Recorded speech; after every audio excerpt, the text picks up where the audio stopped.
কেন্দ্রের সিদ্ধান্ত উপজেলা নির্বাচনে অংশগ্রহণ না করার, কিন্তু সে সিদ্ধান্ত উপেক্ষা করে নির্বাচনে অংশ নিচ্ছেন বিএনপির সাবেক ও বর্তমান নেতারা। তারা মনে করেন স্থানীয় নেতাকর্মীদের প্রত্যাশা পূরণের জন্য নির্বাচন ছাড়া বিকল্প পথ নেই। এমন প্রেক্ষাপটে কেন্দ্রীয় নেতারা বলছেন, সিদ্ধান্ত অমান্য করলে নেওয়া হবে সাংগঠনিক ব্যবস্থা। কেন্দ্র আর তৃণমূলের সাংঘর্ষিক এমন অবস্থান নিয়ে কথা বলছেন রাজনৈতিক বিশ্লেষকরাও। চাঁপাইনবাবগঞ্জ ও রাজশাহী প্রতিনিধির তথ্যচিত্র ডেস্ক রিপোর্ট। রাজশাহী জেলা যুবদলের সাবেক সাধারণ সম্পাদক ও জেলা বিএনপির প্রভাবশালী নেতা সাজেদুর রহমান খান মার্কনি, তিনি কেন্দ্রীয় সিদ্ধান্ত অমান্য করে উপজেলা পরিষদ নির্বাচনে প্রার্থী হয়েছেন চেয়ারম্যান পদে।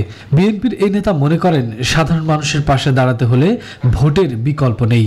ভোটের বিকল্প নাই। যদি আমরা ভোট বর্জন না করি তাহলে ভোটটা বাধা দিতে হবে, যেভাবে আওয়ামী লীগ দিয়েছিল এর আগে। সেটা আমরা না পেলে বর্জন কিন্তু সমাধান নয়।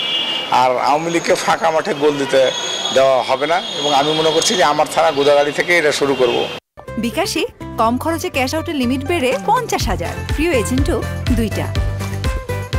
নির্বাচনে অংশ নেয়া বিএনপির অন্যান্য নেতারাও মনে করেন, ভোট বর্জন করা রাজনৈতিক ভুল সিদ্ধান্ত। তাই হারানো জনপ্রিয়তা ফিরে পেতে কেন্দ্রীয় নেতৃত্ব ভুল সিদ্ধান্ত থেকে সরে আসবে বলেও প্রত্যাশা তৃণমূল নেতাকর্মীদের। সুস্থ হয় তাহলে হয়তো আমরা থাকবো ভোটার, যদি সুস্থ না হয় তাহলে তার আগে আমরা ভোটে চলে যাবো। তবে বিএনপির কেন্দ্রীয় নেতারা বলছেন, শুধু উপজেলা পরিষদ নয়, যে কোনো নির্বাচনে অংশ নিলেই সাংগঠনিক ব্যবস্থা নেওয়া হবে।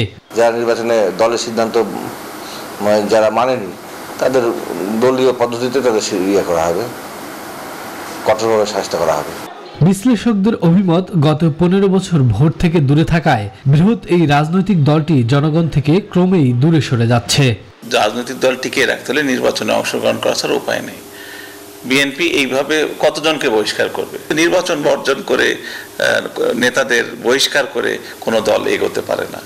এদিকে অবাধ, সুষ্ঠু ও উৎসবমুখর পরিবেশে নির্বাচন সম্পন্ন করতে সব ধরনের প্রস্তুতির কথা জানিয়েছে নির্বাচন কমিশন ও আইন শৃঙ্খলা রক্ষাকারী বাহিনী।